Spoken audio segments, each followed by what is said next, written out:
Hello friends, super magic રસોઈમાં મિત્રો હું આપનું સ્વાગત કરું છું। આજે હું કુકરમાં કાગળ જેવી ખાંડવી કેવી રીતે બનાવીને એની રેસીપી તમારી સાથે શેર કરું છું। મિત્રો, ખાંડવી તો બહુ બનાવી હશે, પણ બહાર જે કાગળ જેવી એકદમ ગ્લેસી ખાંડવી મળે છે ને, એવી ખાંડવી જો તમારે ઘરે બનાવવી હોય ને તો તમને ચોક્કસ આ વિડીયો ઉપયોગી થશે। તમને ગમે તો લાઈક કરજો, શેર કરજો અને સબસ્ક્રાઈબ કરવાનું તો ભૂલતા જ નહીં। તો મિત્રો, એમાં જો આપણે 1 કપ બેસન લેશું અને 1 કપ આપણે કોર્નફ્લોર છે, જે સફેદ મકાઈનો લોટ આવે છે, અડધો કપ દહીં છે, તલ છે, મીઠું છે, પછી ટોપરાનું ખમણ છે, આદુ મરચાંની પેસ્ટ છે, ધાણા ભાજી છે અને મિત્રો રૂટીન મસાલામાં હળદર, હિંગ લેશું અને મીઠું લેશું। તો બનાવવાનું ચાલુ કરીએ। તો 1 કપ આપણે ચારેલું બેસન લીધું છે, ચારવું જરૂરી છે, અને 1 ટેબલ સ્પૂન આપણે કોર્નફ્લોર લીધો છે અને અડધી ટીસ્પૂન આપણે મીઠું નાખી દેશું અને 1 ટીસ્પૂન જેવી આપણે ખાંડ પણ નાખી દેશું, અડધી ટીસ્પૂન આપણે હળદર નાખી દેશું અને 1/4 ટીસ્પૂન હિંગ નાખી દેશું। અને હવે આમાં આપણે 2 કપ પાણી નાખવાનું છે અને અડધો કપ પહેલા આપણે દહીં પણ નાખી દેશું। હવે 1 કપ બેસન સામે આપણે 2 કપ પાણી અને અડધો કપ દહીં નાખ્યું છે અને બાકી રૂટીન મસાલા છે અને 1 ટેબલ સ્પૂન જેવો આપણે કોર્નફ્લોર લીધો છે। હવે આને આપણે અડધો ઇંચ આદુનો ટુકડો અને 2 લીલા મરચાંની મેં પેસ્ટ કરી છે એ પણ નાખી દેશું અને હવે આને આપણે બ્લેન્ડર કરી લેશું। તો આ રીતે આપણે બ્લેન્ડ કરી લીધું છે। હવે એને આપણે ગાળી લેશું એક ડબ્બામાં, જે આપણે કુકરમાં ડબ્બો મૂકવો છે ને એમાં જ આપણે ગાળી લેશું। ગાળવું જરૂરી છે, કેમ કે જો આપણે આદુ મરચાંની પેસ્ટ નાખી છે ને એ સરસ નીકળી જાય। આ રીતે જો આપણે સરસ ગાળ લીધું છે અને આને પ્રેસ કરીને આપણે લઈ લેવાનું છે, એટલે એનો ટેસ્ટ સરસ આવી જાય। આ રીતે જો આપણે ગાળી લીધું છે બેટરને, અને આ બાજુ આપણે ગેસ ઓન કરીને અને પાણી એક કુકરમાં 2 ગ્લાસ મૂકી દીધું છે અને સ્ટેન્ડ મૂકી દીધું છે। હવે આપણે આ જે ગાળેલા બેસનનો ડબ્બો છે ને બેસનનો, એને આપણે આમાં જ મૂકી દેશું અને આને આપણે ઉપર સ્ટીમનું પાણી ના પડે ને એટલા માટે ઢાંકી દેવાનું છે આ રીતે। અને પછી કુકરનું ઢાંકણું બંધ કરી અને આપણે 8 whistle slow to medium flame ઉપર કરવાની છે। તો 7 થી 8 મિનિટ થઈ ગઈ છે અને વિસલ પણ આપણે એનું પ્રેશર રિલીઝ થઈ ગયું છે વિસલનું, જો તો હવે એને આપણે ખોલી લેશું।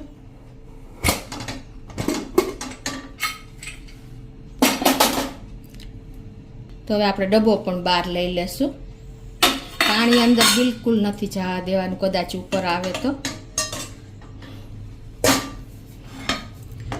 અને હવે આમાં આપણે એક બ્લેન્ડર મારી લેશું, એટલે એકદમ સરસ આપણું બેટર તૈયાર થઈ જાય।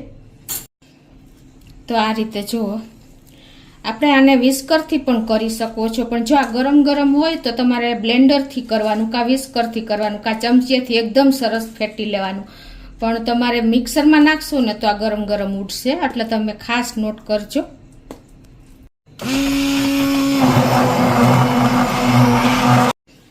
તો આ રીતે જો આપણે 30 સેકન્ડ જેવું ફેટી લીધું છે અને એકદમ સરસ આપણું બેટર તૈયાર થઈ ગયું છે। જો હવે આને આપણે પાથરી લેશું, પ્લેટફોર્મ ઉપર જ આપણને કમ્ફર્ટ રહેશે, કેમ કે થાળીમાં બહુ ઝાઝા વાસણ જોઈએ છે। તો આ રીતે આપણે પ્લેટફોર્મ ઉપર ગ્રીસ કર્યા વગર જ પાથરવાનું છે। આ રીતે તમારે નાખતું જવાનું છે અને પાથરતા જવાનું છે, તમને જેમ કમ્ફર્ટ આવે એ પ્રમાણે। અને આને તમારે કાંઈ પણ એવું જે સ્ક્રેપર હોય કેકનું કે આપણે સનમાઇકાનો પીસ હોય એનાથી આ રીતે તમારે એને લેયર પથરાતું જવું જોઈએ, એ રીતે પાથરવાનું છે।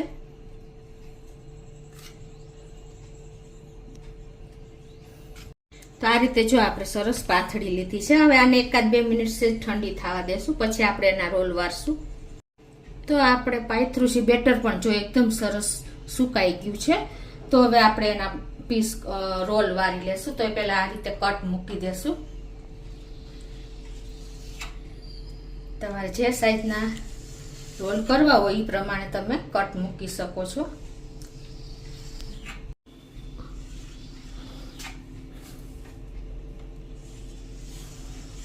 આપણે જો હવે રોલ વાળી લેશું. આપણું બેટર ઠંડુ થઈ ગયું છે.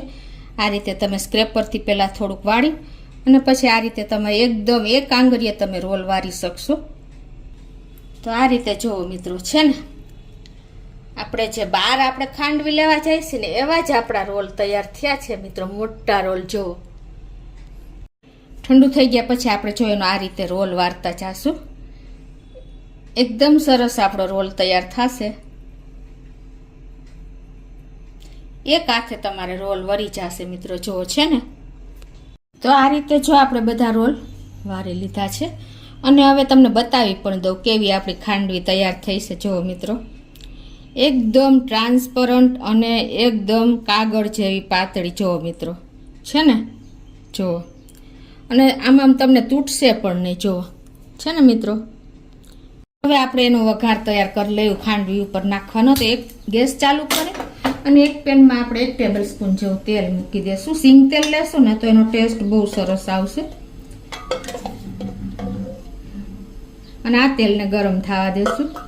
તો આપણું તેલ ગરમ થઈ ગયું છે અને ગેસની ફ્લેમ સ્લો ટુ મીડિયમ રાખીએ. તો 1 ટીસ્પૂન જેવી આપણે રાઈ નાખી દઈશું.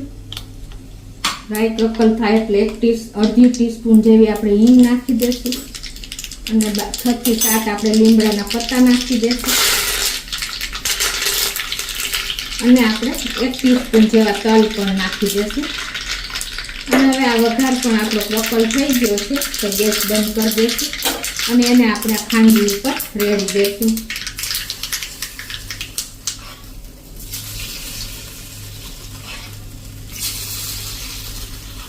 તો મિત્રો એકદમ સરસ આપણી બહારથી ખાંડવી પણ સરસ થાય છે. પતલી કાગળ જેવી અને એકદમ સોફ્ટ અને નરમ મિત્રો. મોઢામાં જાતા જ લોક થઈ જાય ને એવી આપણી ખાંડવી તૈયાર થઈ ગઈ છે મિત્રો. તો ઉપરથી આપણે થોડું એવું ટોપરાનું ખમણ પણ સ્પ્રિંકલ કરી દઈશું અને થોડી એવી આપણે ધાણા ભાજી નાખી દઈશું. તો આ રીતે મિત્રો આપણી એકદમ ગ્લેસી ખાંડવી તૈયાર છે. તો તમે ચોક્કસ એક વખત આ રીતે ટ્રાય કરજો. કુકરમાં ઇન્સ્ટન્ટ બની જાય છે મિત્રો. તો તમને ચોક્કસ મારો વિડીયો ગમશે. ગમે તો લાઈક કરજો, શેર કરજો અને સબસ્ક્રાઈબ કરવાનું તો ભૂલતા જ નહીં.